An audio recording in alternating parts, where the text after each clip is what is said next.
Hello viewers, this is Gauri. I welcome you all on the borderfix.com. आज हमारे साथ है मिस्टर दिलीप सिंह चूड़ासमा जो कि मुंद्रा गुजरात से है। मैं आपका बहुत स्वागत करती हूँ Chudasama sir border fix. Thank you very much, ma'am. Thank you very much. Sir पहले तो हमारे व्यूअर्स को थोड़ा आपके बारे में कुछ बताएं। आप बर्डर है ये तो हमें पता है, लेकिन आपके बारे में और कुछ, जैसे कि आप कहाँ से हैं और प्रोफेशन आपका क्या है, ये सब चीजें। मैं मुंद्रा गुजरात से हूँ और बाय प्रोफेशनल मैं मैन्युफैक्चर कंपनी में एज ए IT इंजीनियर की जॉब कर रहा हूँ।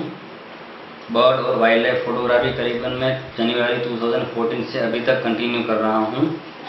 सर ये आप बर्डिंग में इंटरेस्ट कैसे शुरुआत हुई आपकी? मतलब अभी आप IT फील्ड से हैं, तो बर्डिंग में आपकी इंटरेस्ट या फिर वाइल्ड लाइफ में आपकी इंटरेस्ट कैसे शुरुआत हुई? बर्डिंग में मुझे पहले तो इतना इंटरेस्ट नहीं था। मुझे ट्रैकिंग करना और अलग अलग जगहों पे घूम के उनको एक्सप्लोर करना पसंद था। तो मैं अपने फ्रेंड के साथ 2011 में कच्छ का एक कोस्टल एरिया है मांडवी, वहाँ पे हम घूमने गए थे। तो वहाँ पे मैंने ग्रेटर फ्लेमिंगो बर्ड्स देखा जो गुजरात का स्टेट बर्ड है और काफ़ी ब्यूटीफुल है। उसको पिंक ब्यूटी भी कहा जाता है। तो उसको देख के मुझे बर्ड फोटोग्राफी में थोड़ा इंटरेस्ट आया कि इतने ब्यूटीफुल बर्ड्स हैं तो उनको हम कैमरे में या फिर मोबाइल से कैप्चर करना चाहिए। सेम एक्सपीरियंस रहा मेरा 2013 में, जब मैं हिमालय ट्रैक में गया हुआ था अपने फ्रेंड्स के साथ। तो वहाँ के कलरफुल बर्ड्स देख के मुझे सेम एक्सपीरियंस रहा। इसके बाद मैंने 2014 से अभी तक मैं कंटिन्यू बर्डिंग कर रहा हूँ। हमारे पास और एक बर्डर है जिनको बर्ड्स के कलर बहुत पसंद है। हम, अगर आपको याद हो तो हमारे पास पहले भी वैसे ऐसे ही कुछ बर्डर्स है जो कहते हैं कि बर्ड्स के कलर जो होते हैं वो सबसे ज्यादा फैसिनेटिंग होते हैं और उनके कलर्स की वजह से बर्डिंग की तरफ खींचे चले आने वाले ये भी हमारे एक बर्डर है। तो सर आगे हमें बताएं कि आपका बर्डिंग के बारे में अब तक का बेस्ट एक्सपीरियंस कौन सा रहा?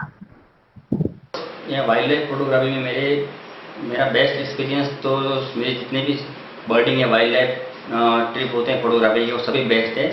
लेकिन एक ट्रिप मेरे लिए ग्रेट रहा जो बर्ड मेरे लिए लाइफर था, ग्रेट इंडियन बस्टर्ड। तो मैं 2015 में अकेला ही 2 दिन की बर्डिंग ट्रिप के लिए नलिया ग्रासलैंड में गया हुआ था। नलिया ग्रासलैंड वैसे फेमस है ग्रेट इंडियन बस्टर्ड के लिए और वहाँ पे काफ़ी सारे रेयर और अनकॉमन बर्ड्स भी हैं, रेसिडेंट और पैसेज माइग्रेशन बर्ड्स भी काफ़ी आते हैं। तो मैं फर्स्ट डे अपने गाइड के साथ निकला बर्डिंग के लिए। तो मेरे गाइड ने फर्स्ट डे मुझे मॉर्निंग में ही कहा कि सर बस्टर्ड की साइडिंग पॉसिबल नहीं है क्योंकि 2-2.5 महीने से यहाँ पे ग्रेट बस्टर्ड साइडिंग बहुत कम हो रहा है। तो आपकी 2 दिन की ट्रिप में वो मुझे पॉसिबल नहीं लगता। फिर भी मैंने उससे कहा ठीक है ट्राई करते हैं, नहीं तो फिर हम कॉमन या अनकॉमन बर्ड्स की फोटोग्राफी करेंगे और नेचर को एंजॉय करके रिटर्न आ जाएंगे 2 दिन में। बोला ठीक है। तो हमने फर्स्ट डे मॉर्निंग और इवनिंग तक कॉमन अनकॉमन बर्ड्स की फोटोग्राफी की और नेचर को एंजॉय किया।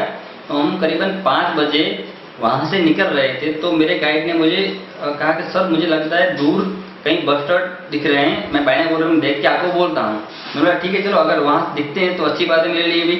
तो उसने देखा अपना सर 2-2.5 किलोमीटर की दूरी पे मुझे लग रहा है कि बस्टर्ड ग्रेट इंडियन बस्टर्ड जैसा कुछ मुझे साइड हो रहा है। तो हमने धीरे धीरे करके कार को रोड की साइड पर चलाया और हाफ एन किलोमीटर पे वहाँ जाके मैंने अपने कैमरे में देखा तो मुझे कंफर्म हो गया कि वहाँ पे 5 ग्रेट इंडियन बस्टर्ड हैं। मेल या फीमेल में आईडी नहीं कर पाया वहाँ दूर से। तो ये मेरा सबसे बड़ा और ग्रेट एक्सपीरियंस रहा और मेरे लिए ग्रेट इंडियन बस्टर्ड लाइफर था। ऑसम एक्सपीरियंस है कि एक फ्रेम में आपको 5 एक बर्ड साथ मिल गए और जो इतने कम बचे हैं वो बर्ड मिलना एक्चुअली ये बहुत नसीब वाली बात है। मतलब बर्डर के हिसाब से तो ये आपका, आपने वो फर्स्ट टाइम देखे थे फिर भी 5 मिले तो ये तो बहुत लकी वाली बात है। मैं अगर यहाँ पे मेरा एक्सपीरियंस शेयर करूँ तो क्या आपको चलेगा सर? क्योंकि ये भी एक्सपीरियंस भी जीआईबी की मतलब जीआईबी से रिलेटेड है। ये सबकी मतलब मैं स्कूल में थी और हमारे मेरा जो गांव है वो महाराष्ट्र डिस्ट्रिक्ट में सोलापुर है। Yes. हमारे पास में ही एक सोलापुर में एक जीआईबी सेंचुरी है। तो एक्चुअली हम लोग सेंचुरी में नहीं गए थे, हम लोग गए थे पास वाले गांव में। लकी इनफ कि मुझे वहाँ पे 3 जीआईबी दिखे, लेकिन तब मैं इतनी छोटी थी कि मुझे एक्चुअली पता नहीं था कि इसकी इम्पोर्टेंस क्या है।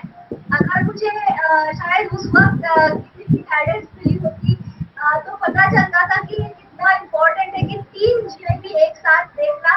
लेकिन फिर भी मैं तो आप जैसे बोल रहे हैं, मैं भी खुद को नसीब वाली समझती हूँ कि हाँ एटलीस्ट मैंने देखा ये बर्ड। तो ये काफी अभी जब मुझे याद आता है तो मुझे लगता है कि हाँ मतलब ग्रेट थिंग कि ये बहुत नसीब वाली बात है कि उनको इतने हाँ, राइट। पास से देख पाना। Yes, right. आप बहुत लकी हैं कि इतनी छोटी उम्र में आपने जीआईबी देख लिया। लकी तो आप भी है सर, आपने भी 5 एक साथ इकट्ठा देख लिए। और इसकी मतलब खुशी जो होती है तो ये अभी बयां नहीं कर पा रहे शब्दों में, यस, लेकिन राइट।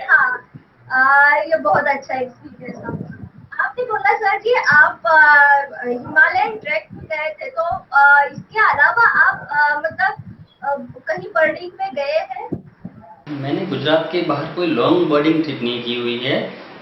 हाँ, मैं 2 बार शॉर्ट ट्रिप की है राजस्थान की, और स्पेशली वो 2-3 बर्ड्स हैं जो वहीं पे इजीली मिल जाते हैं। एक है आपका लेज़र फ्लोरिकन, जो अजमेर के पास में एक एरिया है सोनखलिया का, वहाँ पे गया हुआ था उसी बर्ड को कैप्चर करने के लिए। और सेकंड ट्रिप था मेरा माउंट आबू में, जहाँ पे 2 बर्ड इजीली मिल जाते हैं। एक है आपका ग्रीन मोनिया, जो बहुत ही छोटा और ब्यूटीफुल बर्ड्स है, और सेकंड बर्ड्स है आपका क्रेस्टेड बंटिंग, वो भी वहीं पे उसी आसपास के एरिया में मिलता है। तो मेरे गुजरात बाहर के 2 ही ट्रिप हैं। गुजरात का कच्छ एक ऐसा एरिया है जो जहाँ पे आपको स्वीट वाटर भी मिलता है, सॉल्ट वाटर भी है, और आपका डेजर्ट एरिया भी काफ़ी बड़ा है।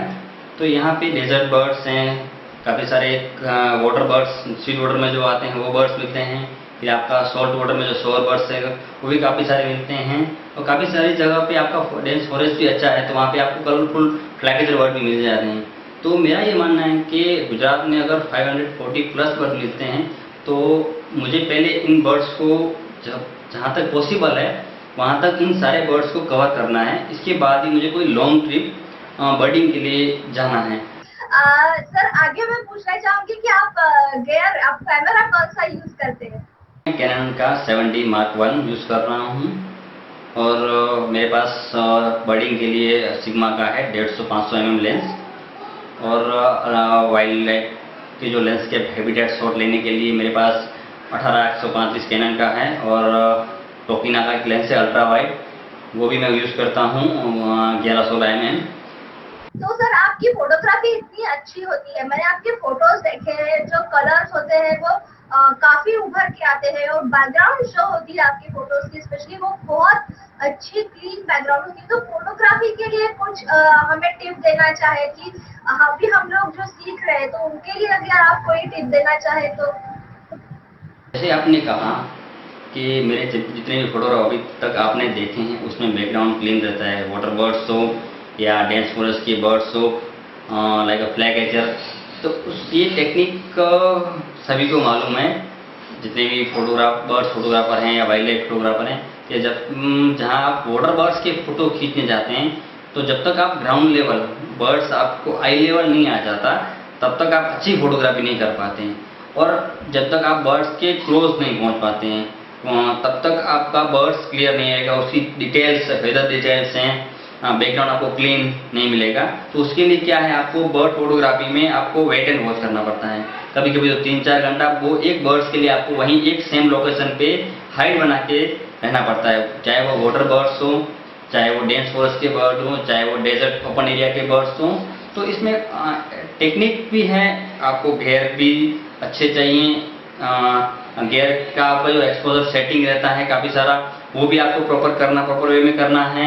इसके बाद आपको बर्डिंग या बर्ड फोटोग्राफी अगर वाटर बर्ड्स हैं तो ग्राउंड करनी है। तो जैसे कि थोड़ा सा वहाँ सब बता रहे हैं कि आपको बर्डिंग और बर्ड फोटोग्राफी करना है तो आपको बहुत सारे इंस्ट्रूमेंट चाहिए, जैसे कि आपको पहले तो बाइनोकुलर चाहिए, आपको आपके पास कैमरा चाहिए। हमारे एक पहले भी जो इंटरव्यू हो चुका है तो वो हमारे जो बर्डर थे मुझे उन्होंने बताया था कि मोनोपॉड या ट्राइपॉड होना भी जरूरी है, क्योंकि शेक आ जाता है यस। फोटो में। और जो चुड़ासमा सर ने बात बताई वो बहुत सही है कि ग्राउंड लेवल तो आपको ग्राउंड लेवल रहना पड़ेगा, और अगर फॉरेस्ट बर्ड है तो उनका आपको आई के लेवल रहना पड़ेगा, तभी आपकी फोटोग्राफ इम्प्रेसिव आएगी, तभी आपकी फोटोग्राफ सामने वाले की सामने एक्चुअल में बर्ड देख रहा है। और सर ये जो बताया कि वो क्राउल कर आप 2-2 घंटे वेट करते हैं, तो ये यहाँ मैं ऐड करना चाहूंगी कि सर मैंने आपको शायद बताया भी होगा कि जो है, तो उन्होंने आपका नाम उनके इंटरव्यू में लिया था। उन्होंने बताया था कि उनको बर्डिंग की प्रेरणा आपसे मिली है। तो ये तो बहुत प्रशंसनीय बात है सर कि आपकी वजह से लोग बर्डिंग में आ रहे हैं, उनको बर्डिंग में रुचि तैयार हो रही है।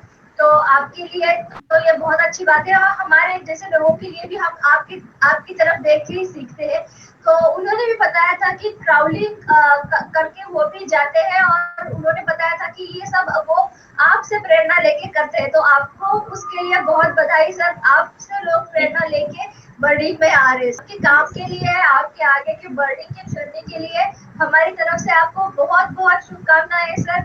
आप बहुत ज्यादा मतलब जैसे आपने बोला कि पहले गुजरात के बर्ड्स करते हैं, फिर बाद में आप आगे चलेंगे।